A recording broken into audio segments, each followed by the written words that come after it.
que muchos de ustedes ya han oído, han visto en nuestro canal de YouTube, donde días, semanas antes de la pandemia, habíamos estado grabando unas clases de escatología bíblica para que los hermanos supieran las señales de los tiempos, saber interpretarlas adecuadamente. Y todo eso que hemos oído del anticristo, de la marca de la bestia, de las trompetas, de la copa, etcétera, etcétera, supieran ponerlo en su debido momento y lugar. Para que todo el conocimiento o todas las cosas que ustedes han oído, pues sepan qué va primero, qué va segundo, qué va tercero, así sucesivamente, ¿vale? Entonces, ¿me puedes borrar aquí? Yo voy a hacer un gráfico aquí en la pizarra, para explicar un poquito a grandes rasgos los tiempos finales, según la información que fundamentalmente nos da el libro del Apocalipsis, el libro de Daniel y las dos cartas de Pablo a los tesalonicenses. Ese material, también parte de Ezequiel, es fundamental si ustedes quieren profundizar en este tema. Repito, el libro de Daniel, el libro de Apocalipsis, las dos cartas de Pablo a los tesalonicenses y parte del libro de Ezequiel. Si juntamos todo ese material, ustedes les puedo asegurar que van a entender muy bien, o casi bien, todo lo relacionado con los últimos tiempos, que no sé por qué se predica tan poco en las iglesias hoy en día. Incluso créame que he conocido pastores que me han dicho, yo de este tema de escatología bíblica no tengo ni idea. Es una lástima, porque yo creo que si de un tema hay que hablar hoy en día y conocerlo bien, es el tema de las señales de los últimos tiempos, ¿vale? Entonces, vamos a hacer algo muy sencillito como una línea recta, ¿vale? Que sería el tiempo, ¿vale? Hacemos una línea recta, que sería, bueno, lo más recta que me salga, ¿no? Tenemos aquí un punto de partida. En la mitad pondremos la cruz, representando la muerte, la resurrección, la vida de nuestro Señor Jesucristo, y a continuación iremos poniendo una serie de cosas. Una de las profecías más hermosas, amplias y completas de la Biblia es sin lugar a dudas la que se encuentra en Daniel capítulo 9. Si tienen su Biblia a mano, por favor, hermanos, abran la Biblia por ese capítulo. Capítulo 9 del profeta Daniel, a partir del verso 20, ahí tenemos un punto de partida y unos datos tremendamente interesantes y necesarios para poder llegar hasta el tiempo nuestro actualmente. Daniel capítulo 9, verso 20. Daniel recibe este paquete profético, por llamarlo de alguna manera, esta información que dice así: aún estaba hablando y orando y confesando el pecado de mi pueblo, Israel, derramaba mi ruego delante de Jehová mi Dios por el monte santo de mi Dios. Aún estaba hablando en oración cuando el varón Gabriel, a quien había visto en la visión al principio volando con presteza, vino a mí como a la hora del sacrificio de la tarde. Los judíos hacían 2 sacrificios cada día, todos los días. El sacrificio de la mañana, que lo llamaban Shaharit, a las 7 en punto de la mañana. El sacrificio de la tarde, que se llamaba el sacrificio de la Minjá, que era como a las 3 de la tarde aproximadamente. Curiosamente, a modo de información, se calcula que al Señor Jesucristo lo crucificaron más o menos como a las 7 de la mañana y moriría como a las 3 de la tarde, representando aquellos 2 sacrificios continuos que el pueblo de Israel hizo durante generaciones. A esa hora de la tarde, curiosamente la misma hora a la que Pedro y Juan subían al templo a orar y se encontraron con aquel paralítico en la puerta de la Hermosa pidiendo limosna, a la misma hora, este profeta tiene esta revelación y entonces consiste en lo siguiente, verso 22. Me hizo entender y habló conmigo diciendo: Daniel, ahora he salido para darte sabiduría y entendimiento. Al principio de tus ruegos fue dada la orden, y yo he venido para enseñártela, porque tú eres muy amado. Entiende pues la orden y entiende la visión. Y ahora le va a decir algo tremendamente importante que intentaremos explicar lo más sencillo en esta mañana. 70 semanas, aquí hay un bloque de tiempo, ni más ni menos. 70 semanas están determinadas sobre tu pueblo y sobre tu santa ciudad. Y ahora dice lo que va a ocurrir en ese periodo de tiempo de 70 semanas. Número 1, terminar con la prevaricación. Ponerle fin al pecado. Número 3, expiar la iniquidad. Traer la justicia perdurable. Sellar la visión y la profecía. Y ungir al santo de los santos. Hay por ahí un teléfono que está sonando, si lo pueden apagar, son tan amables, se lo pediría. Sabe pues y entiende, y ahora estas 70 semanas las desglosa y le dice que desde la salida de la orden para restaurar y edificar Jerusalén hasta, fíjese, esas dos preposiciones son muy importantes, desde hasta la salida de la orden y restaurar Jerusalén y hasta el Mesías príncipe, habrá 7 semanas y 62 semanas. Se volverá a edificar la plaza y el muro en tiempos angustiosos. Allí en ese versículo 27 se habla de 7 semanas y de 62 semanas. 7 y 62, ¿cuánto es? 69. Pero dijo que eran 70 y aquí hay 69, falta una. Esa que falta se menciona en el verso 26. Después de las 62 semanas, se le quitará la vida al Mesías. Por si alguien por ahí se le aparece y le dice, sí, pero ese artículo, el Mesías, no aparece en el texto original, dígale que tiene razón. El artículo se puso para entender mejor a quién se dirigía la profecía, pero efectivamente el artículo, él, no aparece en el texto original, pero sí aparece la palabra Mesías, que no es un nombre. Nadie se llama Mesías. Mesías, Mashiach, significa ungido. Al presidente de Israel se le llama el Mesías, porque ha sido ungido para ser presidente del país. A los reyes de Israel se le llamaba Mesías, o ungidos, que es exactamente lo mismo. No toquen al ungido del Señor, dijo David, ¿se acuerdan?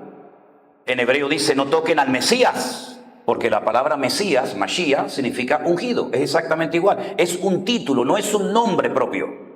El Señor Jesucristo no se llamaba Mesías. Él se llamaba Yeshua o Jesús, el ungido. El Mashiach, el ungido del Señor. Entonces, en esa última semana, se le quita la vida al ungido, al Mesías, pero no se la quita a sí mismo. No es por sí, sino que el pueblo de un príncipe que ha de venir destruirá la ciudad y el santuario, y su fin será como con inundación hasta el fin de la guerra, durarán las devastaciones. Y por otra semana confirmará el pacto con muchos, y a la mitad de la semana, la mitad de 7, ¿cuánto es? 3,5, ¿verdad? Pues hará cesar el sacrificio y la ofrenda, después con la muchedumbre de las abominaciones vendrá el desolador, hasta que venga la consumación, y lo que está determinado se derrame sobre el desolador. Yo sé que son términos y palabras y expresiones que a priori pueden resultar difíciles de entender, pero para eso estamos aquí en esta mañana, para aprender y para que ustedes cuando salgan de aquí digan, por fin, gloria al Señor, he podido entender las famosas 70 semanas del profeta Daniel. Ahora bien, la forma de contabilizar el tiempo en los tiempos de la Biblia y en la actualidad son completamente diferentes. Existen muchos calendarios hoy en día en el mundo. Nosotros utilizamos un calendario que lo mandó a hacer un papa llamado Gregorio y se conoce como el calendario gregoriano o el calendario cristiano, que está compuesto por 365 días y está basado en el sol. Es un calendario solar. El calendario bíblico, evidentemente, no lo hizo ningún papa. Es el calendario que se maneja en las profecías. Era el calendario que utilizaban los judíos en los tiempos bíblicos y el que usan los religiosos hasta el día de hoy en el pueblo de Israel. Es un calendario lunar. Y eso significa de que el calendario bíblico o profético tiene 360 días, no 365 días como el nuestro. ¿Qué es lo que hacen para igualar el calendario lunar al calendario solar? Bueno, cada cierto tiempo, por el desfase que se va produciendo por la diferencia de días, se le mete un mes al año lunar y se llama ese año un año preñado, porque tiene 13 meses en vez de 12 para compensar la diferencia de 5 días que hay entre uno y otro. En 10 años hay una diferencia de 50 años y así sucesivamente. Por lo tanto, cuando usted estudia temas escatológicos, temas proféticos, no se tiene que dejar llevar por la forma de contabilizar el tiempo nuestro, sino cómo llevaban ellos los días, los meses y los años en el tiempo bíblico, ¿vale? Eso en primer lugar. Segundo lugar, para nosotros cuando llega a las 12:01 de la noche ya es el día siguiente, ¿sí o no? En el tiempo bíblico y en Israel no se cuenta así el inicio, el comienzo de un nuevo día, sino que se dice que cuando ya no hay suficiente luz para que una mujer pueda enhebrar el hilo en una aguja, es decir, a la caída de la tarde, y en Israel, por ejemplo, en invierno a las 4:30, máximo 5 de la tarde, ya es de noche completamente, ya comenzó el siguiente día. Es decir, que no hay que esperar a las 12:01 de la noche para decir ya es otro día, sino que en el momento en el que ya no se puede enhebrar una aguja, porque no hay luz natural, en el momento en el que aparecen las estrellas en el firmamento, y puede ser a las 4:30, 5 menos cuarto de la tarde, automáticamente ya pasamos a formar parte de un nuevo día. Otro dato a tener en cuenta. En Israel, en los tiempos de la Biblia, incluso en la actualidad por el mundo religioso, a las semanas son equivalentes de años. Es decir, para nosotros, si yo digo ¿cuántos días tiene una semana?, todos responderíamos lo mismo, 7 días. Pero en la Biblia existen semanas de años. Nosotros solamente conocemos semanas de días, pero en la Biblia existen semanas de años. Es decir, que así como 7 días forman una semana, 7 años forman una semana de años. ¿Está claro? Entonces, cuando el Señor le habla a Daniel, que no es colombiano, que no es español, que no tiene un contexto cristiano, sino que él es judío, el Señor le está hablando en unos términos que Daniel entiende perfectamente. Y el Señor le podía haber dicho a Daniel, 490 años de historia te voy a revelar, pero se lo dijo en la terminología hebrea. 70 años están determinados sobre tu pueblo, o 70 semanas, perdón, 70 semanas están determinadas, pero él sabe automáticamente que por la palabra hebrea que está utilizando el Señor, no le está hablando de semanas de días, sino de semanas de años. Porque lo que le está diciendo el Señor al profeta Daniel es que ustedes ahora están cautivos en Babilonia. Daniel no recibe esta palabra profética en Jerusalén. Jerusalén ha sido destruida. El templo ya no existe. Fue destruido por Nabucodonosor, el rey de Babilonia. Miles de personas murieron la vida en Israel, en Jerusalén. El profeta Jeremías se lo advirtió. La ciudad, por vuestro pecado, por vuestra idolatría, va a ser destruida. El templo va a ser quemado. Van a ser llevados cautivos 70 años a Babilonia. La gente no se lo creía, la gente decía, es imposible que entren en nuestra ciudad, una ciudad murallada, una ciudad donde mora la presencia del Señor, es indestructible. Se equivocaron. Y la ciudad fue destruida. Miles de judíos perdieron la vida y miles de judíos fueron llevados obligatoriamente al cautiverio a Babilonia. El famoso Salmo 137, que todos lo conocen, dice, cuando llegábamos a Babilonia, colgábamos nuestras arpas en los sauces y allí llorábamos y nos lamentábamos acordándonos de Sión. Y de allí viene la famosa frase que dice, si me olvidare de ti, Jerusalén, pierda mi diestra su destreza y mi lengua se pega a mi paladar. Es un cántico que se canta muy habitualmente en Jerusalén. Añoraban volver a su tierra, añoraban volver a su ciudad, pero durante 70 años no pudieron. Ahora, como todo en la Biblia encaja a la perfección, y la Biblia no es un libro de contradicciones, sino es un libro matemáticamente perfecto, uno tiene que preguntarse por qué el Señor castigó al pueblo, a las tribus del sur, a Benjamín y a Judá, expulsándolos de su tierra por 70 años. Ya las tribus del norte habían sido destruidas, ¿sí? Las tribus del norte desaparecieron y todavía no han regresado, salvo algunos indicios. Cuando ellos entran en la tierra prometida con Josué, ¿se acuerdan? Moisés no entró. Ellos permanecieron en el país 490 años. 490 años vivieron en el país antes de esta tragedia nacional de ser llevados cautivos a Babilonia. Durante la peregrinación en el desierto, ellos recibieron lo que se llama la Torá, que no solamente son los 10 mandamientos, sino son 613 mandamientos. No los vamos a mencionar todos porque se nos iría la mañana. Pero hay 613 mandamientos. Y ese número lo tienen metido en la cabeza y lo ven por todas partes. Por todas partes aparece el 613. Por ejemplo, cada vez que te comes un remón, una granada, ¿conocen la fruta de la granada?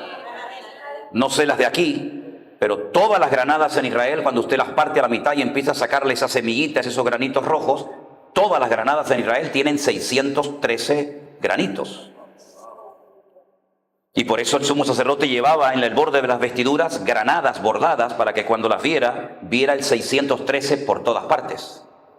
Cuando se ponen el manto de oración, que yo tenía que haberlo traído para que vieran cómo es, el manto de oración se llama en hebreo talit. Y la palabra talit numéricamente suma 600.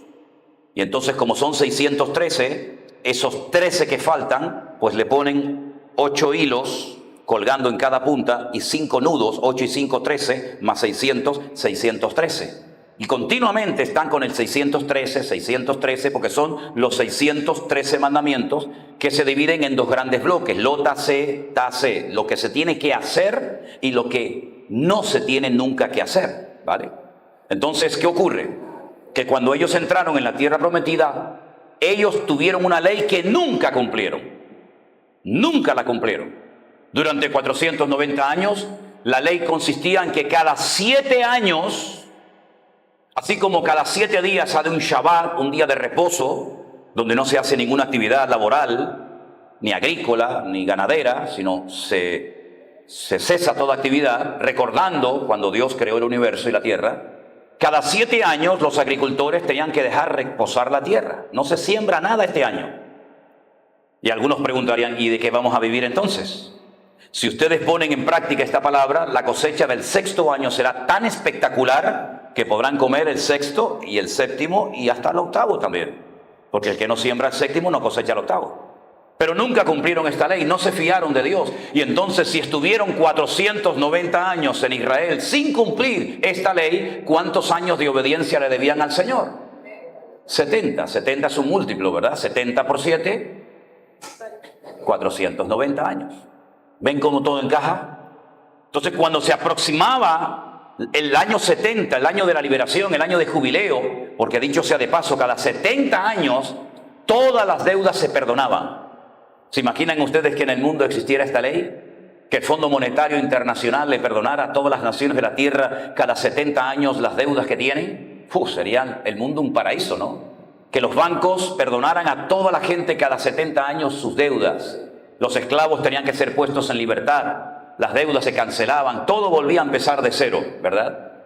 Bueno, pues estando en Babilonia, Daniel comenzó a orar. Esa es la oración que hace en el capítulo 9. Porque él sabía que se acercaban los 70 años y el profeta Jeremías había dicho que a los 70 años serían vueltos otra vez a poner en libertad y volverían a su tierra. Entonces él oraba y confesaba el pecado del pueblo y clamaba al Señor para que esa realidad se cumpliera. Y es entonces cuando viene la revelación por parte del arcángel Gabriel, donde le dice, esto es lo que va a pasar desde la salida de la orden. ¿De qué orden está hablando?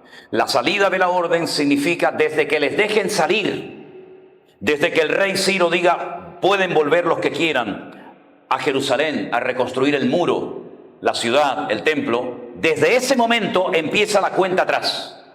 Desde ese momento pasarán 69 semanas desde que salgan de Babilonia. Aquí están en Babilonia, cautiverio, hasta, pasarán 69 semanas. 69 por 7, ¿cuánto es?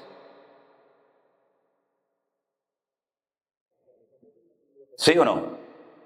483 años. Matemáticamente, desde que salieron de Babilonia para reconstruir Jerusalén hasta que entró triunfalmente el Señor Jesucristo montado en un pollino de asno, pasaron exactamente 483 años, o si lo prefiere, 69 semanas. Por eso el Señor Jesucristo, cuando entra triunfalmente montado en un pollino de asno a la ciudad de Jerusalén, se pone a llorar, ¿se acuerdan? Y dice aquello de: Jerusalén, Jerusalén, que matas a los profetas y apedreas a los que yo te envío. ¿Cuántas veces quise juntar a mis hijos como la gallina junta a los polluelos y no quisisteis?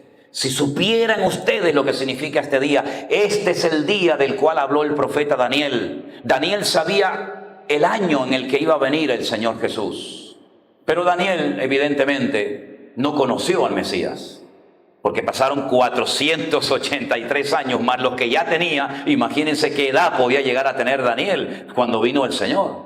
Entonces Daniel, como vivía en el palacio y nunca se casó, Daniel no se casó. Incluso a Daniel lo castraron. Daniel era eunuco, porque para poder vivir en el palacio con el rey que no se fiaba de ningún hombre, y con aquellas mujeres que él tenía, castraba, los hacía eunucos absolutamente a todos los jóvenes varones que vivían en el palacio para poder estar con él. Entonces, ¿qué es lo que hace Daniel? Daniel llega a ser uno de los hombres más poderosos del imperio babilónico. Daniel llega a acumular unas riquezas de incalculable valor. Daniel era un hombre tremendamente rico, influyente, poderoso, era un gobernante muy reconocido en Babilonia. Entonces, ¿qué es lo que él hace? Él enseña durante su tiempo de estadía en Babilonia toda esta información, la plasma, la escribe en un libro, y entonces, cientos de años más tarde, personas vienen de Babilonia, porque no todos quisieron volver a Jerusalén. Había mucha gente que había nacido en Babilonia. No conocía nada de Jerusalén. Volver a Jerusalén era empezar de cero. No tengo casa, no tengo tierra, no tengo nada. Es trabajar de sol a sol levantando una ciudad de cero. Yo prefiero quedarme en Babilonia, ya conozco el idioma, ya tengo mi trabajo, ya mis hijos han nacido aquí, yo tengo ya mis nietos en Babilonia, y muchos no quisieron volver, pero se quedaron con la información que les dio y les enseñó el profeta Daniel. Entonces, una noche, gente de Babilonia comenzó a observar que en el cielo estaban ocurriendo cosas muy extrañas. Se estaban alineando una serie de planetas y una serie de estrellas comenzaron a indicar un camino de Babilonia hasta un pueblecito llamado Betlehem, que significa en hebreo la casa del pan, o Belén en español. Y estas personas comenzaron un largo viaje de semanas y de meses para ir a un país extranjero, porque sabían que el rey de los judíos había nacido. Y vinieron cargados con una fortuna de oro, de incienso, de mirra, docenas probablemente de camellos cargados hasta arriba con aquellas riquezas que Daniel había atesorado cuando estuvo en Babilonia, y que ellos sabían que en algún momento, 483 años, 69 semanas después de la liberación de Babilonia, nacería el Mesías en Belén de Judea. Y dice: hemos venido a adorar al rey de los judíos, porque su estrella hemos visto en el oriente. No estaba escrita la Biblia, pero Dios había utilizado las estrellas, no hoy, pero en aquellos tiempos, las estrellas Dios las utilizaba como un mensaje profético a las naciones. Salmo 19, que dice: los cielos cuentan la gloria de Dios y el firmamento anuncia la obra de sus manos. Un día a otro día emite sabiduría. Todas las estrellas tienen un nombre hebreo. Todas las estrellas que usted ve en el firmamento, las que tienen registrado los astrónomos, tienen un nombre hebreo. Y si usted traduce el nombre de esas estrellas, puede llegar a la conclusión de muchas cosas que dice la Biblia. De ahí entonces el enemigo inventó la astrología, tratando de predecir el futuro de las naciones, de la gente, de las familias, etcétera, etcétera. Y allí en Babilonia, en Ur de los Caldeos, por aquella región de Mesopotamia, la cuna de la civilización, nacería tiempo atrás un gran hombre llamado Abraham. ¿Se acuerdan? El nombre, solamente a modo de dato, no sé si a ustedes les interesa todo esto, pero a mí es que me apasiona, ¿no? Entonces el nombre Abraham ¿Cómo se le ponía nombre a la gente en Babilonia? Bueno, los sacerdotes cargaban al niño en brazos, salían al desierto en una noche estrellada, miraban hacia el firmamento y ellos interpretaban, pronosticaban el destino de esa criatura y en base a lo que ellos creían entender, le ponían el nombre al niño. Y a ese niño le pusieron en hebreo este nombre: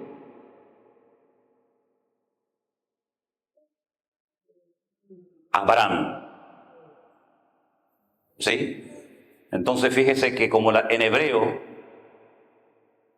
las letras son números y los números son letras, si usted, por ejemplo, a la letra Aleph le pone su correspondiente valor numérico, le corresponde el número 1. A la letra B le corresponde el número 2. A la letra Resh le corresponde el número 200.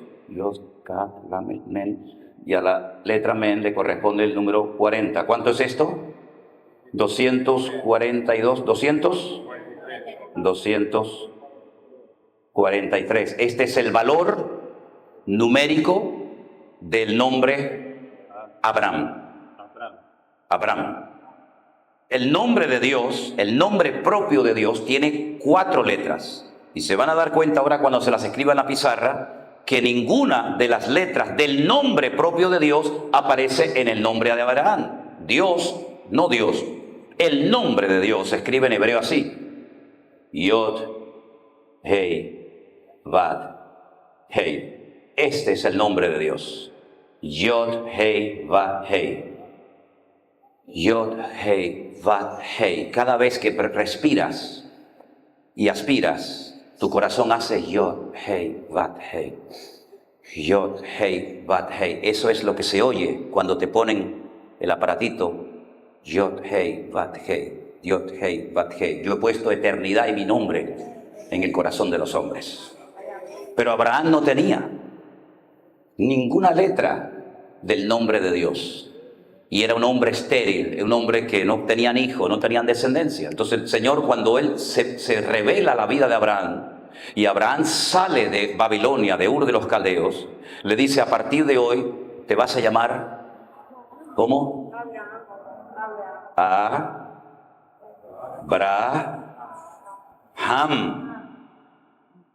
Hay 1, 2, 3, 4 letras. Ahora hay 1, 2, 3, 4, 5 letras. ¿Esta letra dónde está? Dentro del nombre de Dios. Y entonces ahora vamos a sumar el valor numérico de Abraham. Aleph es 1, Bet es 2, Resh es 200. Aleph, Bet, Gimel, Dalet, Hei, 5. Men es 40. Sumamos y es, ¿cuánto? 248. ¿Sí o no? Antes de que el Señor estuviera en tu vida valía 243.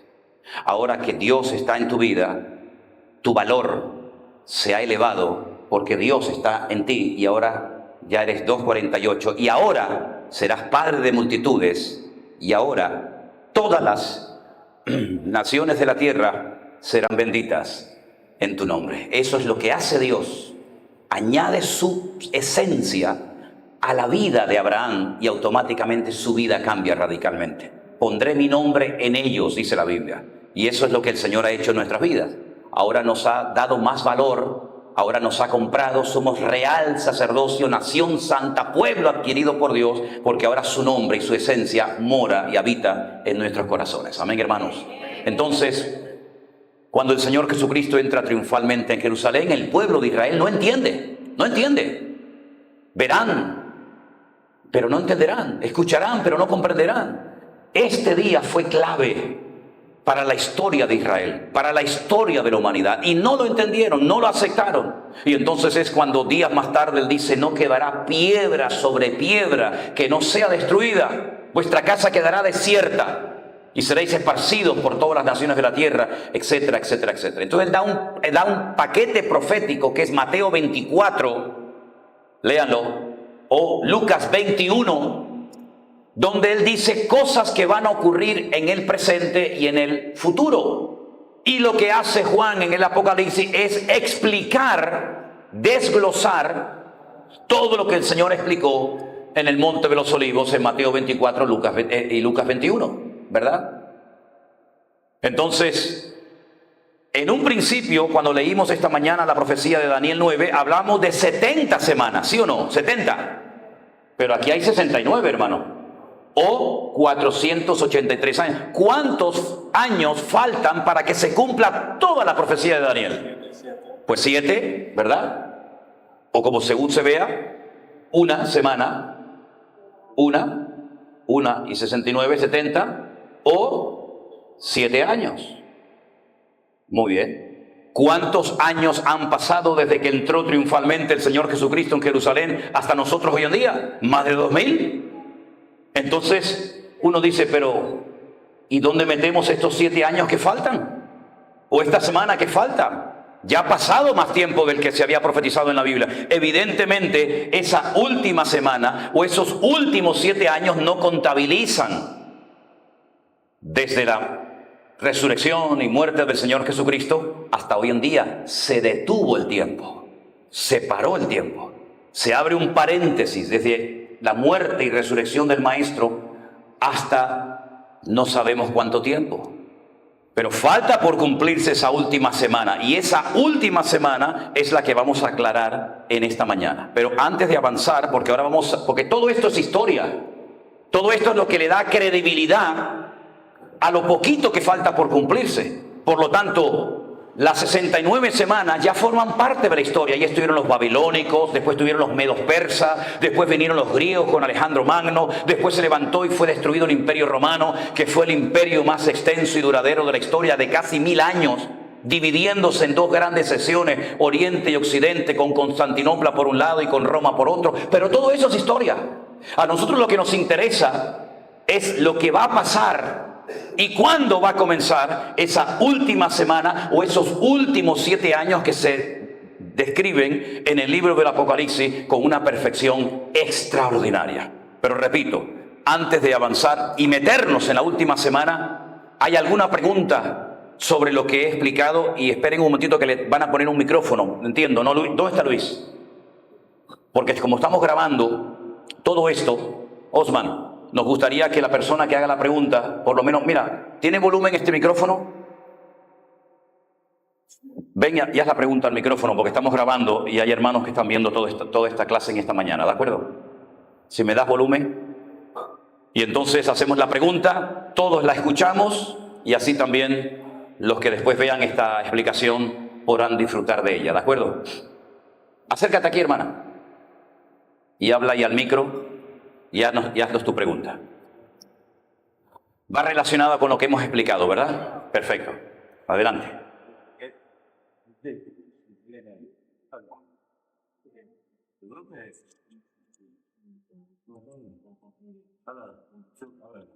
Hola. Venga. En ese tiempo que dice... Luis, ponle bien el micro.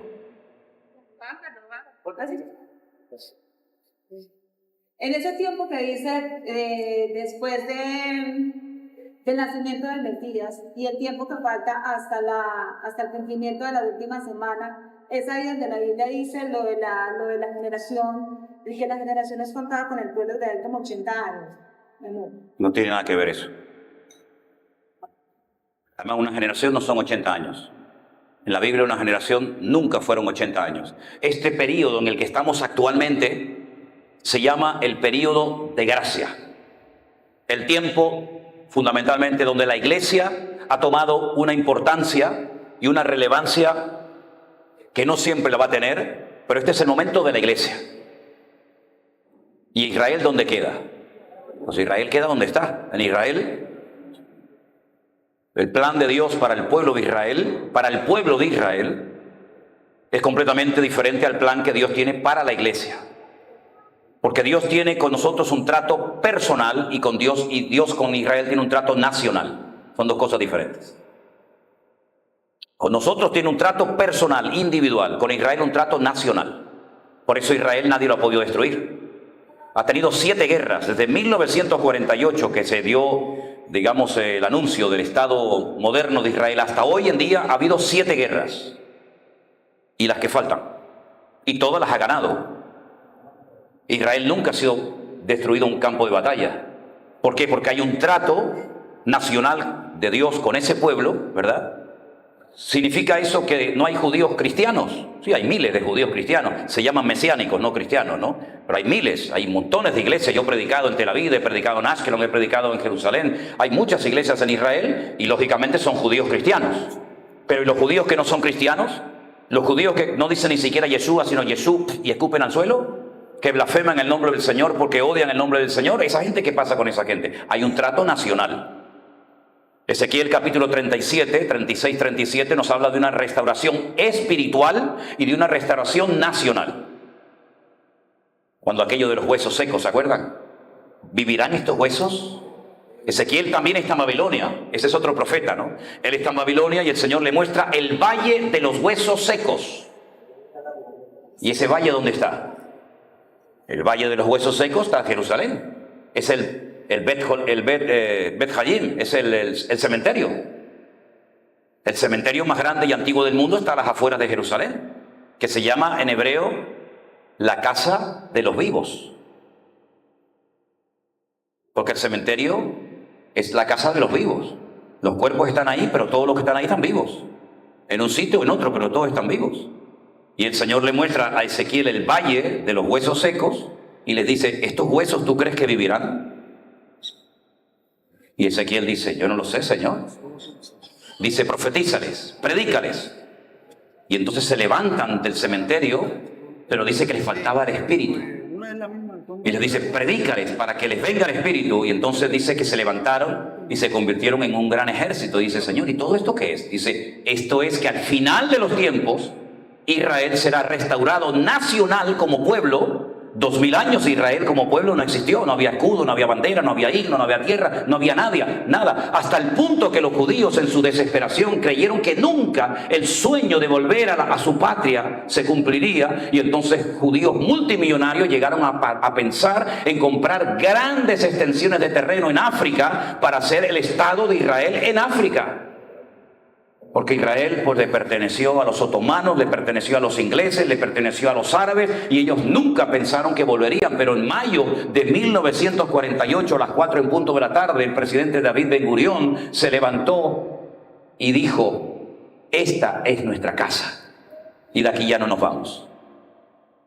Pero no tenían Jerusalén como su capital, no podían entrar a Jerusalén, lo tenían totalmente prohibido. Pero en 1967, en junio del 67, tomaron Jerusalén y ahí se acabó el que los gentiles hollaran y pisotearan Jerusalén, y ahora Jerusalén es la ciudad eterna del Estado de Israel. Se ha producido una restauración nacional.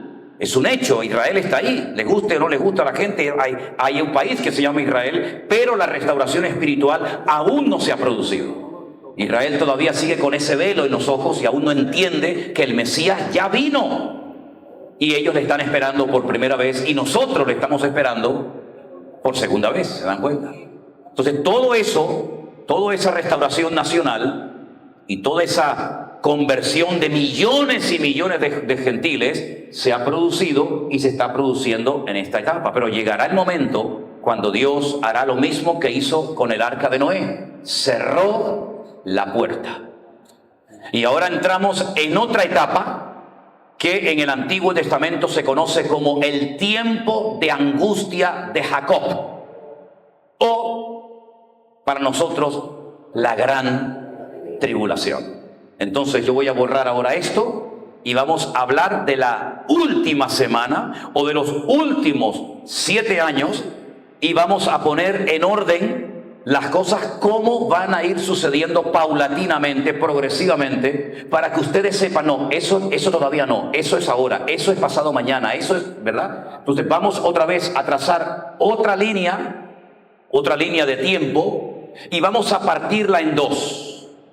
Porque la gran tribulación está perfectamente dividida en 2 bloques o en 2 periodos de tiempo. Y es lo siguiente. Déjame el rotulador. La gran tribulación, sí, no importa, eso está bien. Hacemos nuevamente una línea La partimos a la mitad y la primera parte son 3 años y medio. La segunda parte son 3 años y medio. En otros textos de la Biblia, en otras porciones de la Biblia, a esos 3 años y medio se le conoce como 42 meses.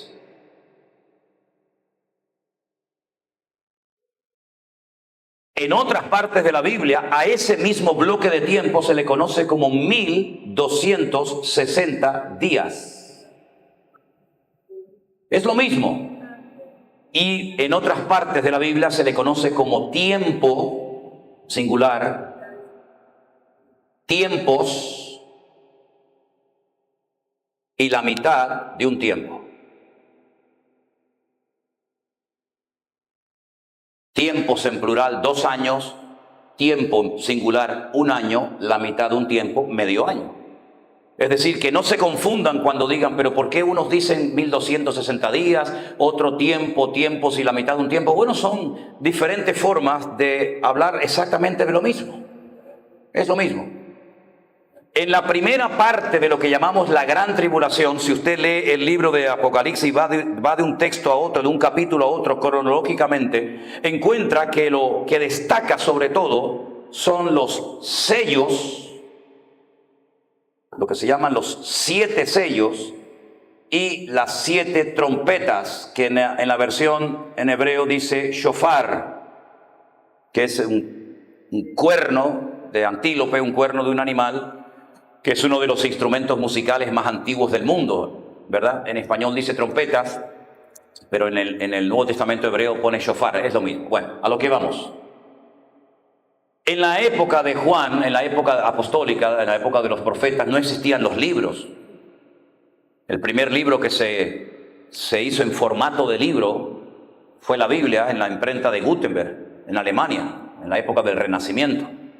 Los libros eran rollos, eran pergaminos, se escribían, se hacía un rollo y se ponía un sello con cera, la cera de las velas, y los reyes con su anillo, ¿verdad? Lo marcaban y ahí nadie podía leer el contenido del libro, del pergamino, del sello. Juan está desterrado en la isla de Patmos, en Europa, y él ve una visión. Y en esa visión se le muestra un rollo, un pergamino, con 7 sellos lacrados, que nadie podía ni abrirlos, ni tocarlos, ni aún mirarlos. Y entonces Juan lloraba, porque dice que no se encontró a nadie digno de abrir. Cuando se abría un pergamino, esa palabra abrir era revelar. Voy a revelar el contenido. Y entonces dice que se encontró a uno digno, que fue el león de la tribu de Judá, la raíz de David, el alfa y el omega, el principio y el fin, el príncipe de la paz. Él era digno de cogerlo, de abrirlo, de explicarlo, etcétera, etcétera. Y cada vez que le quitaba un sello, cada vez que rompía un sello, ocurría una tragedia en la tierra.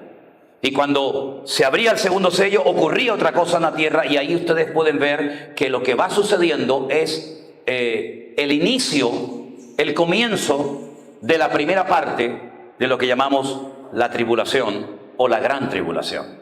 Y entonces, como el libro del Apocalipsis tiene un lenguaje típico, es un lenguaje metafórico, de colores, de animales, de números, para poder interpretar adecuadamente lo que dice el Apocalipsis, usted tiene que conocer lo que el Señor le reveló a Daniel, porque conociendo lo que le dijo a Daniel, usted puede entender lo que el Señor le está diciendo a Juan. Y entonces lo primero que ve Juan es un caballo que va cambiando de color. Eso no existe en la actualidad, no hay un caballo que va cambiando cada día. Eso parece más que un caballo, un camaleón, ¿no? Que se va adaptando al paisaje. Pero es que en literatura y en el arte, cuando se hace un énfasis al caballo y no solamente al que lo monta, se le está rindiendo homenaje a los dos. Por ejemplo, en Caracas, en Venezuela, hay una estatua ecuestre de Simón Bolívar en un caballo, pero el caballo está de 2 patas.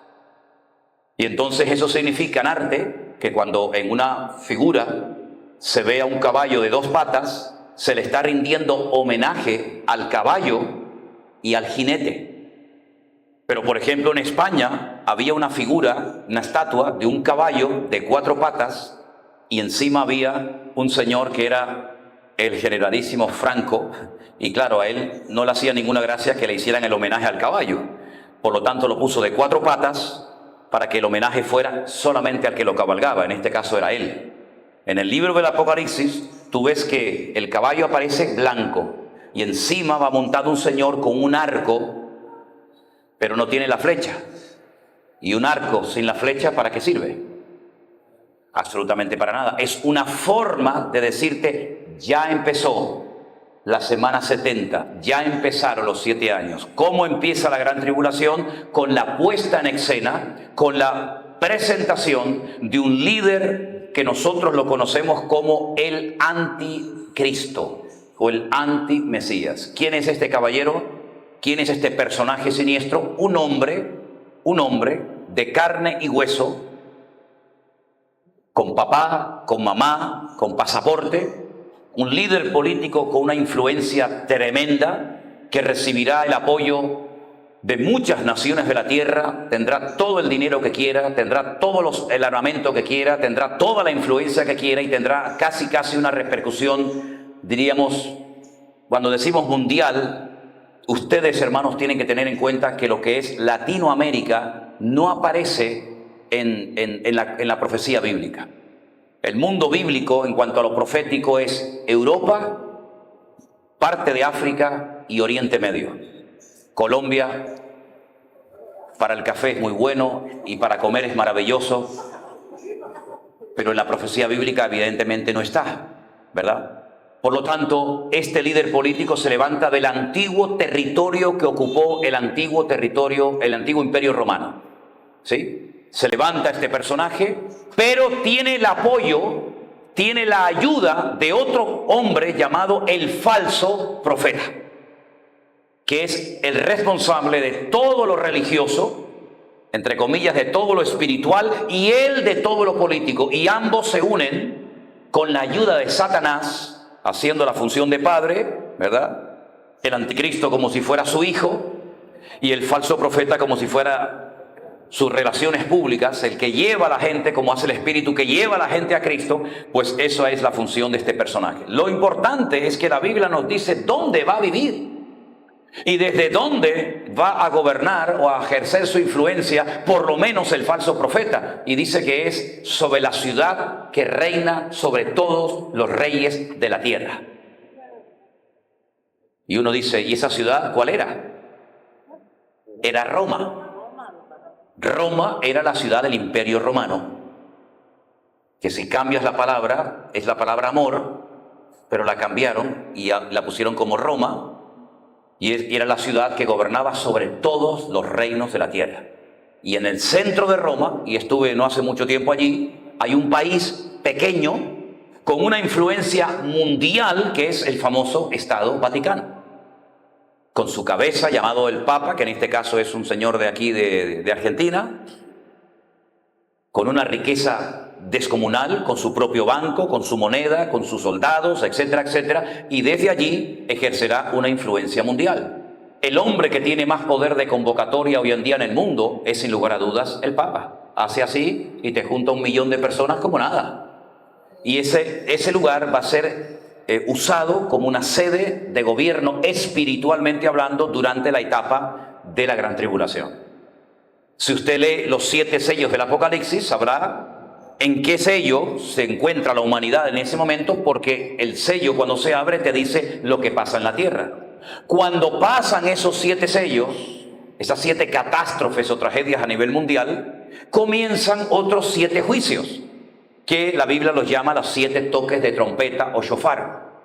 Y lo curioso de todo esto es que a la final trompeta ocurre algo extraordinario, que quiero compartirlo con ustedes en esta mañana. Primera de Corintios, capítulo 15, por favor.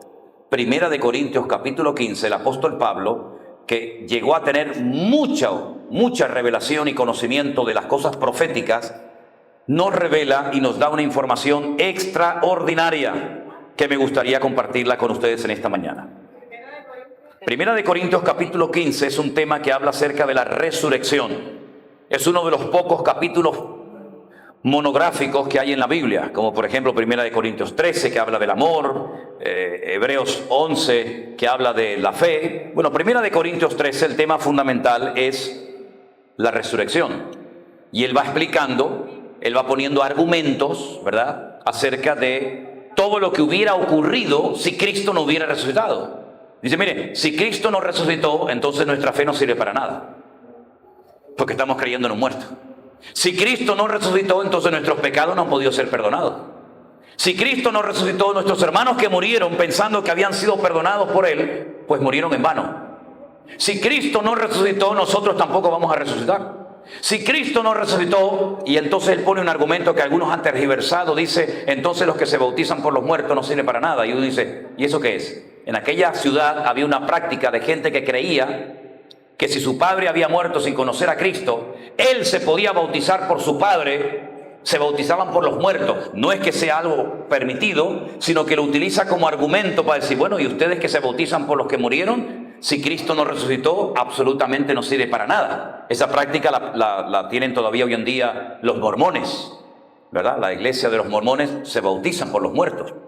Y finalmente, cuando él ya ha dado todo tipo de argumentos para demostrar y presentar crédito a la resurrección del Señor, él dice en el versículo 51 algo tremendamente interesante que muchos cristianos han leído, pero que no han caído en la profundidad del texto que vamos a leer a continuación, que dice así: he aquí os digo un misterio. Os voy a contar un secreto. Os voy a revelar algo que nunca nadie ha contado. Y es lo siguiente, que no todos dormiremos, pero todos seremos transformados. La palabra dormir a veces en la Biblia es sinónimo de morir. Cuando dice, y muchos duermen, en Primera de Corintios, ¿verdad?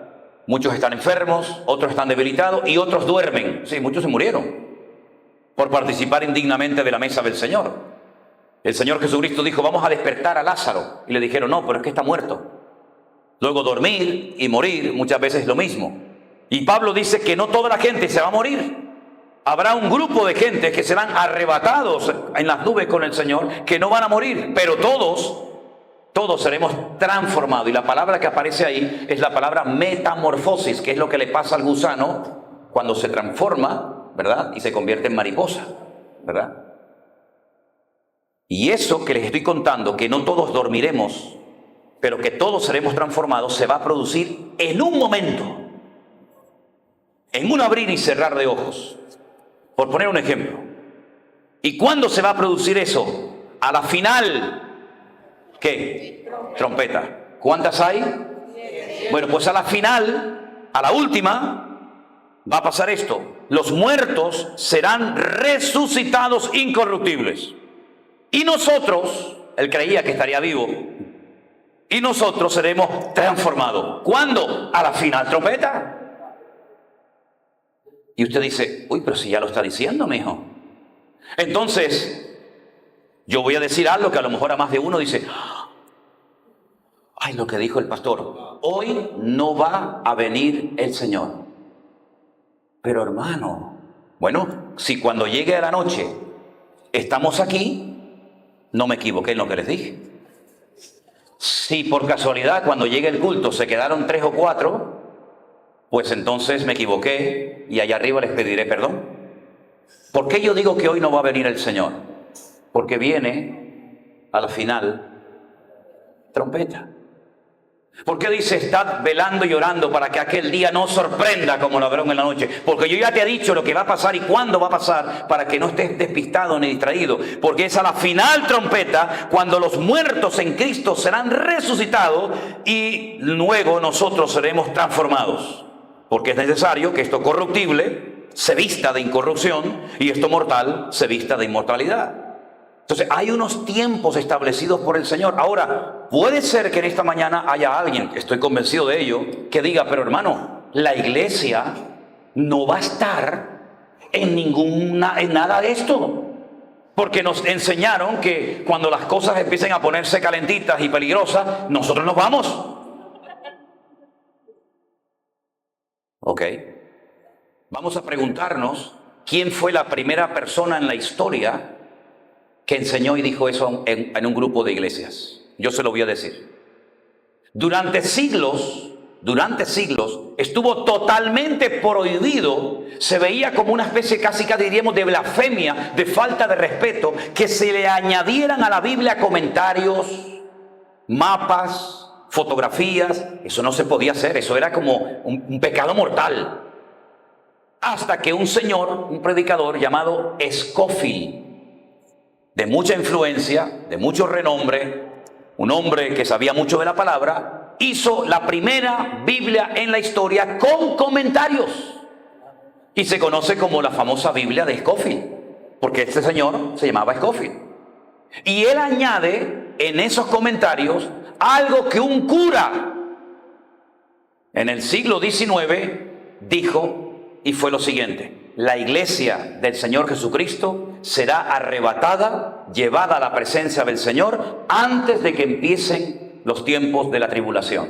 Y a Scofield aquello le gustó y dijo, qué interesante, ¿eh? Y lo metió en la Biblia. Claro, todo el mundo en aquel tiempo tenía a Scofield como un señor de un respeto y de una honorabilidad tremenda, y dijeron, bueno, si Scofield dice que la iglesia no va a estar en la gran tribulación, pues que no vamos a estar en la gran tribulación. Y entonces comenzaron denominaciones, muchas de ellas, incluso de la que yo vengo, a enseñar en las escuelas bíblicas que los cristianos no iban a estar en ningún momento, en ninguna etapa de la gran tribulación. Pero claro, cuando uno va a la Biblia, uno se encuentra que Pablo, que creo que tiene más peso que el señor Scofield, o que cualquier denominación, dijo, de eso nada. El arrebatamiento de la iglesia y la resurrección de los muertos, que hay dos, una en esta etapa y otra al final, ahora lo vamos a ver, se produce a la final trompeta. A la final trompeta. Claro, yo sé que es más cómodo y decir, bueno, cuando todo empiece a romperse por todos los lados y cuando esto empiece a ponerse difícil, nosotros nos vamos. Bueno, pero usted coge, por ejemplo, un libro de teología de siglos atrás y todos los cristianos oraban para tener el honor de morir por Cristo. Incluso en el libro de Hebreos, cuando se habla acerca de aquellos hermanos que podían ser libres si pagaban el rescate, es como si te secuestran, ¿no? Y te dicen, ¿quieren que lo soltemos? Paguen el rescate y si no le pegamos un tiro en la cabeza. Pues en aquellos tiempos ellos decían, no paguen el rescate. Pero hermano, que lo van a matar. Dice, no, si yo quiero que me maten, porque así tendré mayor recompensa en el reino de los cielos. Qué diferentes eran aquellos cristianos a nosotros hoy en día, que decían, pastor, ore por mí, que me están persiguiendo. Y aquellos decían, no me pague el rescate, no se le ocurre pagarme el rescate, porque entonces pierdo recompensa cuando llegue a la presencia del Señor. Qué diferentes eran, ¿verdad? Entonces, queridos hermanos, esa postura, esa opinión personal de aquel sacerdote fue plasmada en la Biblia de Scofield y ya pasó a lo largo de los años hasta el punto que muchos cristianos dicen, no, eso no puede ser así. Bueno, pero yo prefiero creer a lo que dice la Biblia que a lo que dice el hombre. Y entonces cuando ya toca la última trompeta, es aquí en esta mitad de la semana cuando se produce lo que acabamos de leer. Durante esta primera etapa también se produce, ustedes tienen que anotar, por ejemplo, aquí, los dos testigos que no son de Jehová. Los dos testigos. Algunos me dicen, pastor, ¿usted me podría decir quiénes son los dos testigos? Digo, ¿qué más quisiera yo poder decírselo? No será Moisés, no será Elías, no será... Yo digo, ¿y si es Juan y Pedro? La Biblia no dice quiénes son. Nos dice lo que van a hacer. Que durante 3 años y medio, 2 testigos le predicarán fundamentalmente al pueblo de Israel para que se conviertan. Y miles se convierten.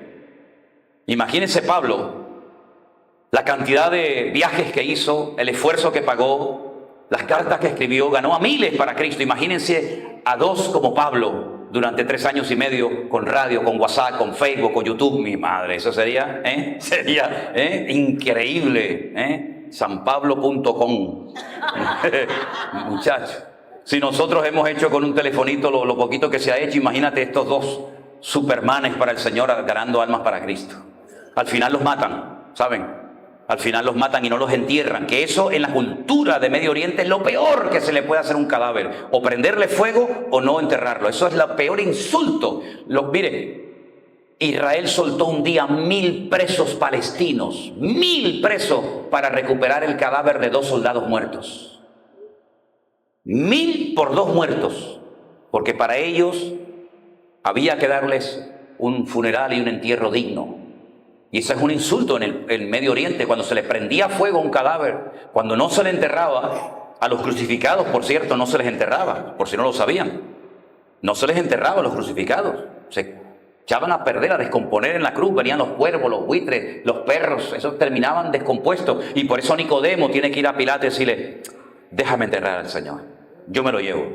Y Pilato dice, ven, va, llévatelo. Pero los otros dos, al de la derecha y al de la izquierda, allí se quedaron. Y ese era el destino del Señor. Les quitaban cuando morían, ¿qué hicieron con el Señor? Le quitaron la ropa y lo dejaron desnudo, totalmente desnudo. Y no los enterraban. Y por eso Nicodemo dijo, por favor, ya que en vida le han hecho todo lo que le han hecho, déjame el cuerpo del Señor. Y se llevó el cuerpo del Maestro, ¿verdad? Entonces a ellos no los entierran, pero a los 3 días y medio de tenerlos en la plaza allí en Jerusalén, dice que toca el 7º toque de trompeta y son levantados, son resucitados, y entonces es cuando comienza lo fuerte, lo duro, lo intenso, lo terrible de la gran tribulación. Durante esta primera etapa el templo es construido, el templo de Jerusalén, el Bet HaMikdash, es reconstruido.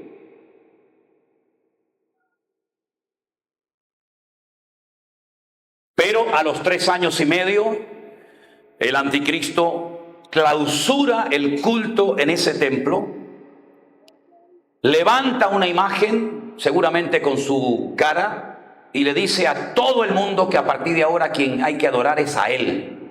Y esa imagen está allí. Y dice que la imagen habla. Cuando la Biblia dice que las imágenes tienen boca y no hablan, ojos y no ven, pies y no caminan, probablemente pondrán una pantalla gigante en toda la ciudad de Jerusalén y en muchas naciones de la tierra, y van a ver cómo habla no la estatua, sino habla él, pero la figura de la estatua está allí en Jerusalén, dentro del Kadosh Kadoshim, dentro del lugar santísimo. Y entonces se produce la gran tribulación, y es cuando comienzan las 7 copas de la ira. 7 copas de la ira. 4 demonios tremendamente poderosos y destructivos son soltados después de miles de años, después de haber estado atados en Mesopotamia junto al río Éufrates y Tigres, y hacen un destrozo terrible en la tierra. Y entonces es cuando el anticristo le dice a los judíos, aquí el que manda soy yo, aquí yo soy Dios, aquí se acabó de adorar al Señor, etcétera, etcétera. Y entonces lo que hace es un control mundial de la población y comienza a marcarlos como si fueran animales. Y es entonces cuando le pone una marca a la gente que la conocemos como la marca de la bestia del famoso 666, ¿verdad? Evidentemente. Dice que a pequeños, a grandes, a ricos, a pobres, a blancos, a negros, a mujeres, a todo el mundo los marca. ¿Para qué? Para tenerlos controlados. Nadie puede comprar, nadie puede vender, nadie puede hacer ninguna transferencia bancaria, nadie puede hacer nada si no está marcado en la mano o en la frente. Evidentemente no te van a poner un sello, sino probablemente será una especie de microchip, de algo que te meten ahí que ni sabes que lo tienes, pero ya te lo metieron dentro. Ya está inventado ese microchip. Se alimenta con una pequeña batería de litio. Por si alguien tiene la tentación de arrancárselo, al querer quitártelo, se parte la pequeña batería de litio y te contamina la sangre y te mueres en segundos. Emite una pequeña señal que a través de un satélite saben en todo momento dónde estás, lo que estás hablando, con quién no estás, si estás aquí o estás allá. Un control, y vamos cada vez abocados a más control. Cada vez nos están controlando más.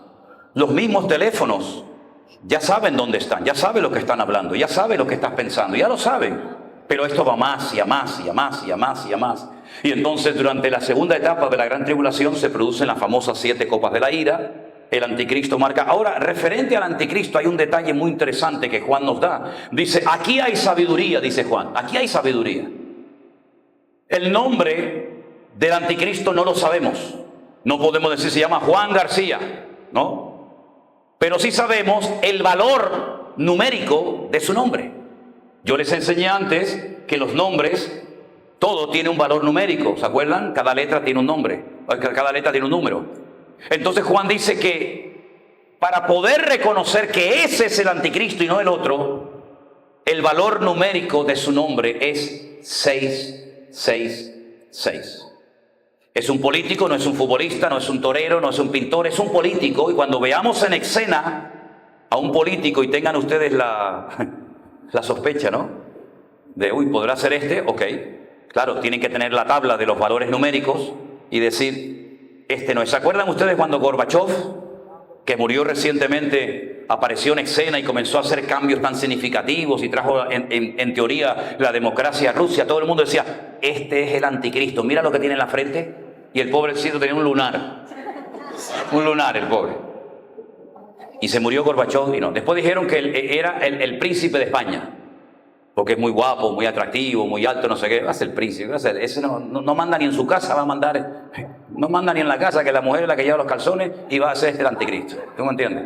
Entonces, se ha ido especulando, pero la Biblia nos da datos. Por ejemplo, un dato, su nombre suma 666. Otro dato, interprételo como quiera, del amor de las mujeres no hará caso. Ay, amigo, pierde aceite el caballero. Bueno, está de moda. Del amor de las mujeres no hará caso. Puede ser que a lo mejor le vaya al bando contrario o que se quede soltero. Tiene una doble interpretación, ¿sí o no? Dejará de honrar al Dios de sus padres y se hará del Dios de las fortalezas. Y es la primera vez en la Biblia, en arameo, en el libro de Daniel, que aparece el nombre Alama Ozin, que es el Dios de la guerra. Entonces hay una serie de cambios. Dice, intentará cambiar la ley y los tiempos. Va a querer cambiar los tiempos, va a querer cambiarlo todo.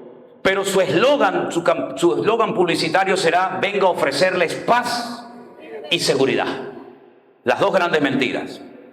Porque el diablo nunca puede ofrecerte ni paz ni seguridad. Pero él viene a ofrecer paz y seguridad, lo cual significa que en el momento en el que este caballero aparezca, no hay ni paz ni seguridad en el mundo. Y cada vez vivimos con más inseguridad, ¿sí o no? Cada vez en el mundo se vive más asustado, no mires para allá, cuidado con este. Y vendrá un momento en el que la gente tendrá pánico hasta de las hojas de los árboles que se caigan, hasta del estruendo de las aguas, etcétera, etcétera. Entonces estamos abocados a todo esto, pero antes de decirles cuándo se va a producir todo esto, que también la Biblia lo dice, y ustedes tienen que saberlo, quiero dar lugar, por si alguien tiene alguna pregunta sobre lo que estoy hablando aquí, antes de avanzar un paso más. No sé qué hora es. ¿Tienen ustedes hora por ahí? 10:15. Ah, vale, entonces nos queda un poquito de tiempo. ¿Alguien tiene alguna pregunta? Pero tendrían que acercarse al micrófono, por si son tan amables, hermanos. Dígame, acérquese al micro. No hace falta que lo saquen de ahí. Pastor, mi pregunta es con respecto a la sana interpretación del tema de la escatología, ¿no? Según el libro de Génesis, la edad del patriarca Enoc, que fueron 365 años, representa estos 3 tiempos y medio de lo que habla el profeta Daniel en las 70 semanas. O más directamente sería, representa la edad del patriarca Enoc, los 365 años, la venida de Cristo o el rapto de la iglesia. Yo en ningún momento he hablado del patriarca Enoc. No. El patriarca Enoc en este cuento no pinta nada. Esas son cosas que se han puesto en libros, que si el patriarca vivió tanto, si el diluvio duró no sé qué, y si Noé estuvo no sé cuánto tiempo en el arca, eso quiere decir que es decir, la información fidedigna, exacta, clara y directa para entender temas escatológicos está fundamentalmente escrito por Pablo, por Pedro y por Juan en el Nuevo Testamento. El caballero Enoc, con todo mi respeto, no pinta absolutamente nada en todo esto que tiene que ver con la gran tribulación y con los últimos tiempos. Yo lo he leído y sé todo eso que especulan, pero no tiene nada que ver, nada que ver. Es más, al único personaje del Antiguo Testamento al cual se hace referencia cuando se habla de estos tiempos, ¿saben quién fue? Noé. Noé, sí. Como en los días de Noé, así será la venida del Hijo del Hombre. El único personaje del Antiguo Testamento, y también se menciona a una mujer. Sí. ¿A quién? ¿A quién? A la mujer de Lot. Acordaos de la mujer de Lot, salvo la mujer de Lot, que no sabemos cómo se llamaba y tampoco hace falta. Y el otro que le dije ahora, Noé. No hay ninguna referencia ni a Enoch ni a nadie para poder interpretar adecuadamente este tema. Perdón, y el tiempo de un año también que dura el diluvio con Noé, tampoco representa ningún símbolo con respecto a... Bueno, si queremos sacar símbolos, la Biblia tiene diferentes, digamos, interpretaciones. Lo que pasó en Noé fue literal, no es simbólico. Entonces yo no puedo tener dos varas de medir. Yo no puedo decir, bueno, esta parte de la historia es literal, pero esta parte es simbólica. No puedo trabajar con pulgadas y con centímetros al mismo tiempo. Por consiguiente, si lo de Noé fue literal, ¿por qué le queremos dar una interpretación simbólica? Es simplemente un tipo. La palabra tipo es una figura literaria que anticipa algo del futuro. Pero realmente el mensaje de Noé, ¿cuál fue? Bueno, un hombre que se preparó, que pasó por el diluvio, pero Dios lo protegió sobrenaturalmente durante el tiempo del diluvio. Y cuando salió, vio un cielo y una tierra nueva, que es lo que le va a suceder a la iglesia, que siempre ha sido y será protegida sobrenaturalmente por la mano del Señor. Pero ir más allá de lo que puede representar o tipificar esta historia bíblica es querer rizar el rizo. ¿Me explico, hermano? Sí. Ok, Dios le bendiga, mi hermano. Gracias por su pregunta. Tiene que ir al micrófono, hermana. ¿Perdón? No, es que usted habla durito, pero los que están en casa no le van a oír. Entonces, porque lo estamos grabando, ¿sí? Es que por amor a los hermanos que están en casa, porque muchas veces dice, pastor, pero es que no hemos oído nada. Bueno, para eso pusimos eso. Dígame, hermana, abre el micro ahí. Dios les bendiga. Bueno, no sé, pastor, lo que usted nos acaba de explicar sobre varios datos para identificar más o menos cuál puede ser el anticristo. Usted nos dice que es una persona que intentará cambiar la ley. Pues como todo lo establecido por Dios, vemos que ya el Papa Francisco, la Biblia, lo que sabemos es que ya la va a modificar según, pues no. Y es una persona, hablando políticamente, súper poderosa, nos lo acaba de explicar. Entonces, pues le da uno como una somera idea que puede ser el personaje. El anticristo no puede ser nunca un papa, porque el papa no se dedica fundamentalmente a cuestiones políticas, aunque también ejerce cuestiones políticas, pero el anticristo es 100% político y al final se volverá contra todo lo que es objeto de culto. El papa o el papado, en todo caso, podría representar la línea del falso profeta, pero no la parte política que la lleva el anticristo, ¿sí? Ahora, a lo largo de la historia, no solamente este papa. Por ejemplo, ¿por qué la Biblia de los católicos tiene más libros que la nuestra? ¿No se ha preguntado nunca eso? Porque la gente nos dice, claro, es que ustedes le quitaron libros de la Biblia y por eso... No, es al revés, caballero. En el Concilio de Trento, en el siglo XVI, el papa de turno le metió 7 libros a la Biblia. No es que nosotros le quitamos, es que ustedes le metieron 7 libros que no tienen nada que ver con lo que es la revelación profética. Tobías fue una mujer judía que es una heroína que se acostó con el enemigo y le cortó la cabeza. Sí, muy interesante. Los macabeos, ¿verdad? Que son los hijos de un personaje judío muy famoso, ¿verdad? Utilizaron la guerra para liberarse de la opresión de los griegos. Es historia judía, pero que no tiene nada que ver con la revelación de Dios. Entonces, a lo largo de la historia se metió el purgatorio, se metió el limbo, se metió los libros apócrifos, se metió la confesión auricular, se metió la adoración a la Sagrada Forma o la Eucaristía, etcétera, etcétera, etcétera. Y todo esto es señal de que hacen una mala utilización del poder para llevar a las multitudes a la ruina. España inventó la Santa Inquisición. Y la Santa Inquisición era que se le hacía un favor al hereje por decir que solamente la sangre de Cristo salva y perdona de los pecados, y había que hacerle un favor, había que purificarlo. ¿Y qué es lo que purifica? El fuego. Entonces le prendemos fuego a la señora. Y nos tienes que dar las gracias que te estemos quemando, porque eres tan pecador y tan blasfemo que te tengo que prender fuego para purificar tu alma. Fíjate a los extremos que llegó aquella gente, ¿verdad? Entonces, las barbaridades que se han hecho a lo largo de la historia, simplemente un pequeño botón de muestra de cómo esto va a ir en aumento y cómo va a ir a más. Hitler, que mató a 6 millones de judíos durante la Shoah, durante el Holocausto, eso no es nada en comparación con lo que el anticristo hará en los últimos tiempos. Dese cuenta que, por ejemplo, la Biblia sí habla de China, la Biblia sí habla de Rusia, la Biblia sí habla de Turquía, la Biblia sí habla de Europa. Y habrá una confederación que llegará hasta llegar a 200 millones de soldados.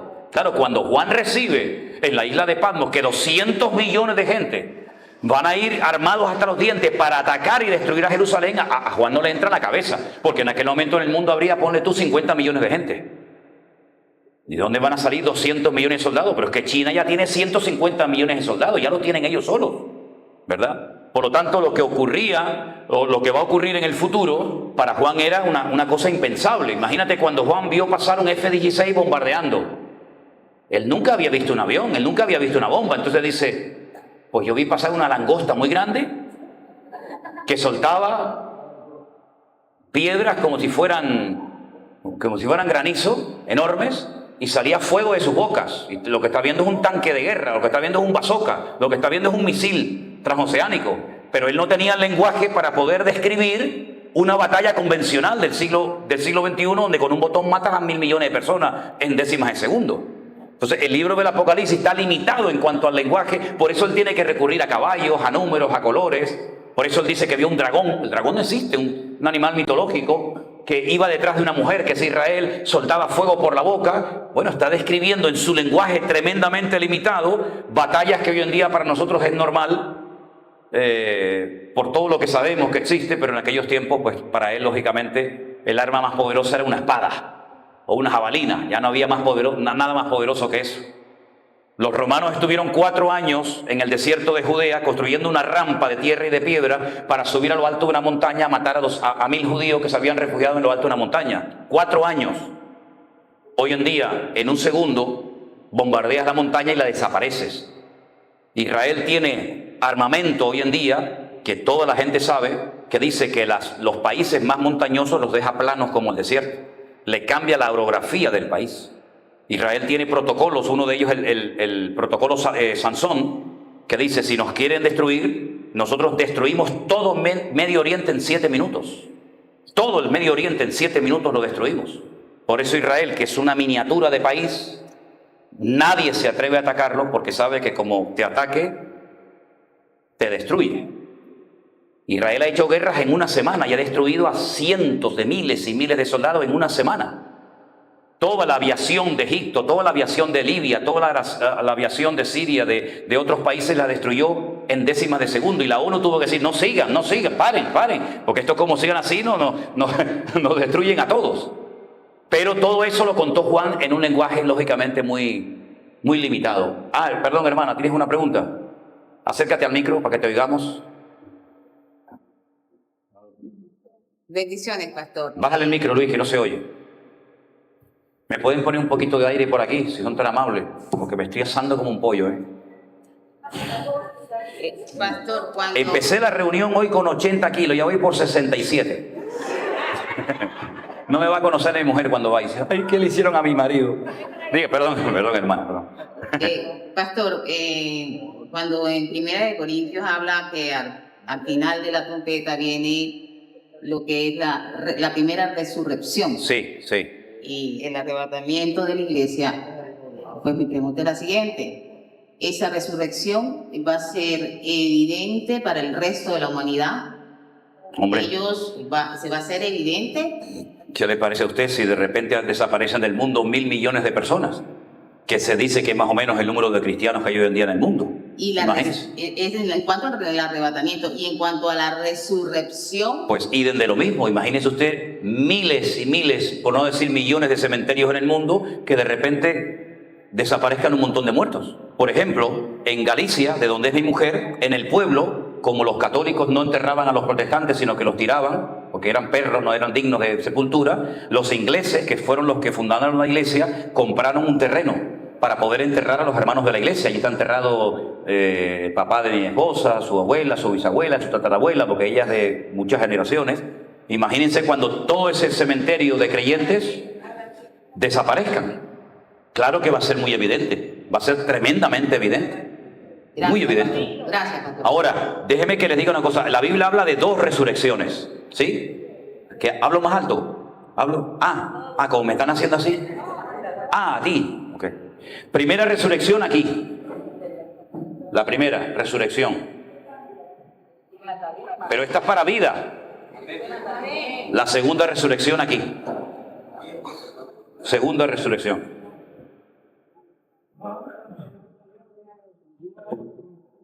Esta es para vida, esta es para muerte. ¿Sí? ¿Qué ocurre cuando termina la gran tribulación? Bueno, la gran tribulación termina con una batalla terrible que se llama la batalla de Armagedón, en el valle de Josafat o el valle de Megido. Para mí es uno de los valles y de las panorámicas más hermosas que se puede contemplar en el mundo. Es un lugar que yo llevo muchas veces a la gente a un monasterio católico, que es el monasterio de los padres o de los curas carmelitas, y en lo alto de la azotea te dejan subir, y cuando llegas arriba ves todo el valle de Megido delante de tus narices, desde el monte Hermón, allí en el norte, hasta el mar Mediterráneo, ¿verdad? Todo ese valle se llenará de millones y millones de soldados, de tanques, de aviones, de armamento. Y dice la Biblia que así termina la gran tribulación. Cuando el anticristo logra juntar a las naciones árabes, logra juntar a Europa, logra juntar a millones de personas para decir, vamos a destruir a este pueblo definitivamente para siempre, cuando ya Israel ya no dé más y esté agotado y ya esté con la soga al cuello, porque dice que habrá tanto derramamiento de sangre que la sangre llegará a la altura de los caballos, porque es como un lagar, es como una olla, y dice el Señor, y yo los traeré a ese lugar y allí los pisaré como se pisa las uvas en el lagar. Cuando termine la batalla, después de clamar al Señor, ¿verdad? Y entonces cuando viene el Señor en las nubes y todo ojo le verá, y toda rodilla se doblará, y toda lengua confesará que Él es el Señor, para gloria de Dios Padre. Cuando termine la batalla estarán 7 años quemando el armamento, y 7 meses enterrando muertos, día tras día, turnos de 24 horas, enterrando a millones de personas que perdieron la vida en el campo de batalla. Esa es la batalla de Armagedón. Ese es un valle. Cuando yo voy allí con la gente, allí hay, hermanos, historias bíblicas extraordinarias. Allí enfrente, donde estás tú, Simón, allí está el monte Gilboa, donde murió Saúl y Jonatán. Allí está el monte Tabor, donde el Señor Jesucristo fue transfigurado y lo vieron sus discípulos, Pedro, Jacobo y Juan, ¿verdad? Allí está el monte Hermón, allí está el valle donde Barak y Sísera pelearon. Allí está, y tanta historia en aquel lugar extraordinaria. Napoleón visitó ese valle, y Napoleón, cuando vio ese valle que entró por Jope, por Jaffa, él dijo, este es un valle perfecto para llevar a cabo una gran batalla. Y allí se va a llevar a cabo esa gran batalla. Termina la gran tribulación con una batalla terrible, viene el Señor Jesucristo, y entonces comenzaría el milenio, donde Cristo va a gobernar a las naciones desde la ciudad de Jerusalén. Lean Zacarías capítulo 14. Y todas las naciones que hubieren sido salvas tendrán que subir todos los años a Jerusalén a adorar al Rey y a celebrar con Él la fiesta de los tabernáculos, más o menos por el mes de octubre. Y la nación, los líderes del mundo que no quieran subir, ese año Dios no manda la lluvia sobre sus países. ¿Qué les parece? 1000 años reinaremos juntamente con Cristo. Durante ese tiempo Satanás está atado, no está destruido, está atado. Al final del milenio ya habrá aprendido la lección, ¿no? Ya el anticristo le falló, perdió la batalla, ya después de 1000 años ya el diablo estará más que arrepentido, ¿no? No, Señor. Sigue R que R con lo mismo, quiere volver otra vez a levantarse contra el pueblo de Dios, y es cuando el Señor dice, hasta aquí llegaste, amigo, se acabó. Porque el infierno fue creado por el Señor no para el hombre, sino fue creado para Satanás y sus demonios. Lo que pasa es que hay algunos que se quieren ir con Satanás y los demonios al infierno, ¿verdad? Porque la nueva Jerusalén de Apocalipsis 21 y 22, que tiene 12 puertas que son perlas y 12 cimientos de diferentes materiales o joyas, ¿verdad? Esa ciudad ya fue construida desde el principio de los tiempos. ¿Sabían eso, hermanos? La ciudad nueva de Jerusalén ya fue construida antes del jardín del Edén, ya estaba construido todo. Y dice la Biblia que cuando Abraham salió de Babilonia, dice que él en el fondo lo que buscaba era la ciudad cuyo arquitecto y fundador es Dios. Y uno dice, pero ¿y cuál es la ciudad cuyo arquitecto y constructor es Dios? No hay ninguna ciudad hoy en día en el mundo que la haya construido Dios. Solamente hay una ciudad que Dios ha construido, y se llama la Nueva Jerusalén. Y dice que Abraham la vio. Lean el libro de Hebreos. Dice, la vio y le dijo, uy, qué bonita eres. Y la saludó y la vio de lejos. Y en ese lugar donde la vio fue donde siglos más tarde los judíos dijeron, bueno, construyamos algo lo más parecido a esa ciudad que nuestro patriarca Abraham vio, y construyeron una casa y la forraron de oro y la llamaron el Bet HaMikdash, que es la casa santa donde Dios va a vivir, como un prototipo, ¿verdad?, en miniatura de lo que Abraham vio de la Nueva Jerusalén, ¿verdad? Así que, hermanos queridos, cuando termina la gran tribulación, empieza el milenio, termina el milenio, y es recientemente entonces cuando desciende la Nueva Jerusalén, Apocalipsis 21 y 22, y ahí estaremos por la eternidad en la presencia del Señor, ¿sí? Así es que cuando ustedes comiencen a hablar de anticristo, de falso profeta, de esto y de aquello, tienen que tener este esquema en la cabeza para que sepan en qué parte de la historia nos encontramos. Ahora, antes de que demos por finalizada, por así decirlo, la clase y hagan cualquier pregunta, ¿cuándo va a arrancar todo esto, hermano? ¿Cuándo va a empezar? Porque todo esto está muy bonito, todo esto está muy interesante, pero ¿hay alguna clave, hay algún dato, alguna información para decir, va a empezar cuando pase esto? Yo creo que sí lo hay. Si quieren, cuando venga el año que viene a Colombia, se lo puedo decir. Como los culebrones que ustedes nos mandan a España, dicen, continuará. ¿Se casó o no se casó? Continuará. La reconstrucción del templo es inminente. En Jerusalén hay un museo extraordinario que yo siempre llevo a la gente a verlo, que se llama el Museo del Templo. Y allí está todo lo que se va a utilizar en el templo, salvo el Arca de la Alianza, que está escondida. Hay una réplica, pero todo está preparado para la reconstrucción del templo. Los instrumentos musicales, la menorá, que es el candelabro de 7 brazos, que es así de alto, es enorme. Tengo por ahí fotografías de oro, todo de oro de arriba abajo, 1500 kilos de oro, imagínense lo que vale eso, ¿verdad? El altar, las ropas, hay unos instrumentos hermosos, unas trompetas enormes de plata, todo está preparado. Las piedras del templo son piedras ya cortadas, numeradas, porque en la construcción del templo no se podía ni se podrá hacer ruidos de martillos, de golpes, ¿no? Sino que hay que trabajar en silencio y se lleva todo preparado. Entonces las piedras que no se han podido utilizar para nada se llaman piedras kosher, piedras santas, y están enterradas, o sea, que están metidas debajo del Mar Muerto. Allí están sepultadas para que cuando llegue el momento se las saque, se las lleva a Jerusalén. Aquí va la piedra número 1, aquí va la 2, aquí va la 3, y de ahí viene aquello que dijeron, la piedra que desecharon los edificadores vino a ser la cabeza del ángulo, ¿verdad? Porque dijeron, esta piedra no encaja, y era la que cerraba la edificación, y al final esa piedra tipifica a Cristo, que dice, no sirve para nada, y al final dice, uy, ven para acá que tú eres el Señor, ¿no? Entonces todo está preparado. Incluso lo que más me ha llamado la atención, o una de las cosas que más me ha llamado la atención, es un arpa de madera de 22 cuerdas.